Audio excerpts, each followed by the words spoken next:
Disclaimer: This channel does not promote any violent, harmful, or illegal activity. All contents provided by the channel are meant for educational purposes. বামফ্রন্টে Lalbazar অভিযান এবং সেই লালবাজার অভিযানে আমরা সামনে দেখতে পাচ্ছি সারি সারি গার্ডরেল দিয়ে দেওয়া হয়েছে এবং গার্ডরেলের মাথার ওপর থেকে মানুষজন দাঁড়িয়ে সেখান থেকে স্লোগান দিচ্ছে এবং কাস্তে হাতুড়ি যে তোমাদের বামফ্রন্টের প্রতীকী পতাকা ওড়াচ্ছে। কি আজকের এই লালবাজার অভিযান একদম স্পষ্ট ভাষায় আমরা এখানে বলতে এসেছি যে কলকাতার যে পুলিশ কমিশনার একদম প্রথম দিন থেকেই কলকাতার পুলিশ কমিশনার এই তদন্তের যা যা এভিডেন্স থাকা দরকার ছিল সেই এভিডেন্সগুলো লোপাট করবার জন্য সব রকম যে ব্যবস্থা সেই ব্যবস্থা উনি গ্রহণ করেছেন।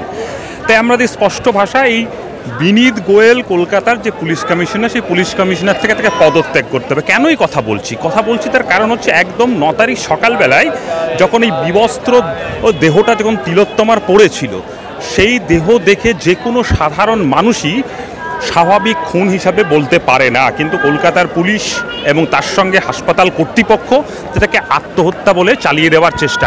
কেন আত্মহত্যা বলে চালিয়ে দেওয়ার চেষ্টা করেছিল? কেন বাড়ির লোককে তার আত্মহত্যার কথা তাদেরকে বলতে হয়েছিল? তার কারণটা সেদিন থেকে স্পষ্ট হয়েছিল যে তারা কোনো কিছু আড়াল করতে চাইছে, কোনো একটা বড় মাথাকে আড়াল করতে চাইছে। সেই বড় মাথাকে ছাতা ধরবার জন্যই সব রকম ব্যবস্থাই বিনীত গোয়েলরাই করেছে। এবং তোমরা সংবাদ মাধ্যমের কর্মীরাও লক্ষ্য করেছো যে 2-4 দিন পর থেকেই যে এভিডেন্সগুলোকে নষ্ট করবার জন্য হঠাৎ করে রেনোভেশনের নাম করে সেখানে বাথরুম ভাঙা এই ধরনের ঘটনাগুলো ঘটেছে। এমনকি রাস্তায় যখন নাগরিকদের আন্দোলন, রাস্তায় যখন বিভিন্ন রাজনৈতিক কর্মীদের আন্দোলন চলছে তিলোত্তমার বিচারের দাবিতে, সেই আন্দোলনের ওপরে নৈহাটির মতো জায়গা, বারাসাতের মতো জায়গাতে সেখানে আক্রমণ হয়েছে এবং সেই সঙ্গে তাদের বিরুদ্ধে মামলা দেওয়া হয়েছে। কেন এগুলো হচ্ছে? এগুলো থেকে একটা জিনিস স্পষ্ট হয়ে যাচ্ছে একটা বিষয় যে শুধুমাত্র সন্দীপ ঘোষ নয়, এই সন্দীপ ঘোষের মাথার ওপরে নবান্নর 14 তলা আছে বা কালীঘাটের টালির চালা আছে। এই সন্দীপ ঘোষেদেরকে আসলে সন্দীপ ঘোষেদেরকে শাস্তি দেওয়ার মধ্য দিয়েই এই আরজি করের পুরো যে ককাস, এই ককাসের শাস্তি হবে না, একদম বড় যে মাথা আছে সেই মাথাকে ধরতে হবে। আর একটা কথা স্পষ্ট, জুনিয়র ডাক্তার আন্দোলন করছে, তৃণমূল কংগ্রেসের পক্ষ থেকে বারবার বলা হচ্ছে, এমনকি মুখ্যমন্ত্রী নিজে বলছে যে জুনিয়র ডাক্তাররা আন্দোলনের মধ্যে আছে, তারা যাতে তাড়াতাড়ি নিজেদের কার্যালয়ে ফিরে যায়, সাধারণ মানুষ যাতে পরিষেবা পাচ্ছে না। কে কথাটা বলছে? মমতা বন্দ্যোপাধ্যায় বলছে। মমতা বন্দ্যোপাধ্যায় শুধুই কি মুখ্যমন্ত্রী? মমতা বন্দ্যোপাধ্যায় তো স্বাস্থ্যমন্ত্রী। আমাদের রাজ্যের মুখ্যমন্ত্রী এবং স্বাস্থ্যমন্ত্রী বারবার বিভিন্ন প্রচার মাধ্যমে বলে গেছিল যে জেলায় জেলায় সুপার স্পেশালিটি হসপিটাল তৈরি করেছেন। তাহলে জেলায় জেলায় এত সুপার স্পেশালিটি হসপিটাল হলো, মাত্র কয়েকটা 20-25টা মেডিকেল কলেজের জুনিয়র ডাক্তাররা গত কয়েকদিন ধরে আন্দোলনের রাস্তায় আছে। তার জন্য যদি চিকিৎসা ব্যবস্থাটা ভেঙে পড়ে তাহলে তিনি এখনও পর্যন্ত কোন লজ্জায় স্বাস্থ্যমন্ত্রীর পদকে আঁকড়ে ধরে বসে আছেন। তাহলে সবার আগে থেকে স্বীকার করে নিতে হয় এন্টায়ার এই তৃণমূল কংগ্রেস পরিচালিত সরকারের স্বাস্থ্য ব্যবস্থাটাই ভেঙে পড়েছে। স্বাস্থ্য ব্যবস্থাটার মধ্যেই ঘুঘুর বাসা হয়েছে, দুর্নীতির বাসা হয়েছে, যেটা আমরা শিক্ষা দপ্তরে দেখেছি, যেটা খাদ্য দপ্তরে দেখেছি। এই একই জিনিস আমরা এই স্বাস্থ্য দপ্তরেই লক্ষ্য করছি। তাই এখানে কোনো রকম নাটক নয়, স্পষ্ট ভাষায় স্পষ্ট কথা, বিনীত গোয়েলকে পদত্যাগ করতে হবে এবং সেই সঙ্গে এই যত বড় মাথা আছে যাকে যেখান থেকে আড়াল করা হচ্ছে সেই আড়াল থেকে তাদের মাথা থেকে ছাতা সরিয়ে তাদেরকে শাস্তি দিতে হবে।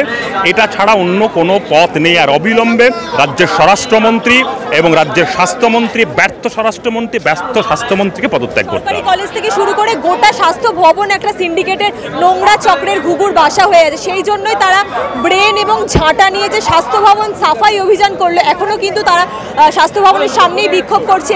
এই যে ব্রেন উপহার দেওয়া বা ঝাঁটা বা যেটা দেখা গেছে বিনীত গোয়েলকে তারা মেরুদণ্ড উপহার দিয়েছে, এই জন্যই কি মুখ্যমন্ত্রী কার্যত লাইভ স্ট্রিমিং বন্ধ করে দিতে বললেন? মুখ্যমন্ত্রীকে এই রাজ্যের সাধারণ মানুষ বিশ্বাস করেন না, কারণ উনি সকালবেলায় যে কথা বলেন সন্ধ্যাবেলায় উনি নিজের বলা কথাকেই উনি পাল্টি খান। যেমন যে কথা যদি বলা হয়, একটু অন্যভাবে যদি বলি, উনি নিজে একবার বললেন যে এই তিলোত্তমার পরিবারের সঙ্গে উনি কথা বলেছেন, প্রয়োজনে উনি 10 লাখ টাকার ব্যবস্থা করেছেন, আবার পরে বললেন উনি কবে টাকার কথা বলেছেন। তাই উনি ওনার নিজের কথাকেই কন্ডেম করেন, অর্থাৎ নিজের অবস্থানে স্ট্যান্ড থাকেন না। আবার সেই জায়গায় দাঁড়িয়ে থেকে বাংলার সাধারণ মানুষের মধ্যে তো এই বাংলার জুনিয়র ডাক্তাররা তার বাইরে নয়, তারাও তো দেখছে এই 13 বছরের পশ্চিমবঙ্গে মমতা বন্দ্যোপাধ্যায় মিথ্যাচার ছাড়া অন্য কিছু করেননি। তাহলে তাকে কি করে বিশ্বাস করবে? আর মমতা বন্দ্যোপাধ্যায়ের কোথায় সমস্যা?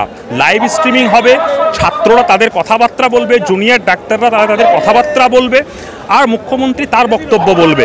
বাংলার সাধারণ মানুষ, প্রান্তিক মানুষ, গ্রামের মানুষ সবাই দেখবে কোথায় তাদের এই সমস্যাটা হচ্ছে লাইভ স্ট্রিমিং করতে। আসলে এই লাইভ স্ট্রিমিং করতে না চাওয়ার কারণটাই হচ্ছে উনি লাইভ স্ট্রিমিংয়ের বাইরে সেখানে এমন একটা পরিবেশ তৈরি করতে চাইবেন এবং জনগণকে মিথ্যাচার যেভাবে অতীতে করেছে সেই মিথ্যাচার করবার সে উদ্দেশ্য নিয়েই উনি চেয়েছিলেন বৈঠকটা হতে। আমি জুনিয়র ডাক্তারদেরকে স্যালুট জানাবো, তারাই মমতা বন্দ্যোপাধ্যায়ের অতীতের মিথ্যাচারের যে ফাঁদ সেই ফাঁদে তারা পা না দিয়ে তারা এখনও রাজপথ দখল করে সেই লড়াইয়ে সামিল হয়েছে এবং এই লড়াই চলবে। সেই লড়াইয়ের পক্ষে সংহতিতে আমরা সবসময় আছি এবং আমাদের আজকের যে লড়াই সেই লড়াইও একই রকম, তিলোত্তমার বিচারের দাবিতে লড়াই, এই লড়াই চলবে। মুখ্যমন্ত্রী বলছে রাজ্যবাসী চাইলে তিনি পদত্যাগ করবেন।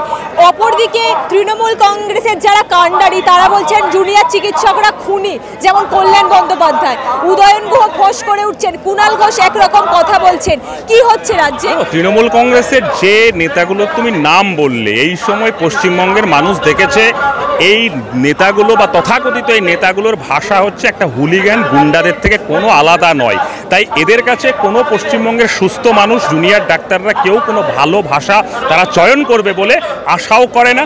ওদেরকে গুন্ডা হুলিগ্যানদের নেতা, গুন্ডা হুলিগ্যানের সঙ্গে একই সারিতে বসাই। আর যে জুনিয়র ডাক্তারদেরকে নিয়ে তারা কথা বলছে, এই জুনিয়র ডাক্তারদের আন্দোলনের সঙ্গে পশ্চিমবঙ্গের সাধারণ মানুষ আছে। মমতা বন্দ্যোপাধ্যায় দেওয়াল লেখনটা পড়তে পারছেন না। আর উনি যদি পদত্যাগ করতে চান বলছেন, ওনাকে পদত্যাগ করতে কেউ বারণ করেনি, বরং আমার মনে হয় পশ্চিমবঙ্গের একটা বড় অংশের মানুষ উনি পদত্যাগ করলে খুশি হবেন, উৎসব পালন করবেন। উনি সেটা করলেই হয়তো বাংলার মঙ্গল। বললেন যে রাজ্যের একটা বিশাল অঙ্কের মানুষ ওনার পদত্যাগে খুশি হবে। ওনার পদত্যাগের পর কি উনি ভাইপোকে চেয়ারটা ছেড়ে দেবেন?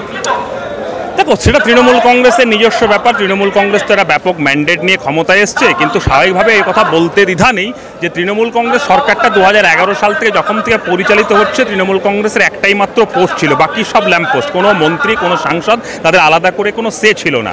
এখন এই জায়গায় দাঁড়িয়ে থেকে গোটা তৃণমূল কংগ্রেস দলের মধ্যে অন্য কেউ সেই দায়িত্ব পালন করবার মতো কোনো যোগ্য আছে কি নেই সেটা তারা বিচার করবে। আর সর্বোপরি মানুষ বিচার করবে। মানুষের রায় দেওয়ার যে অধিকার আছে, সেই অধিকারের মধ্য দিয়েই এরকম ধর্ষক খুনিদেরকে যারা আড়াল করে সেই শাসককে ছুঁড়ে নিক্ষেপ করবে বাংলার বাইরে।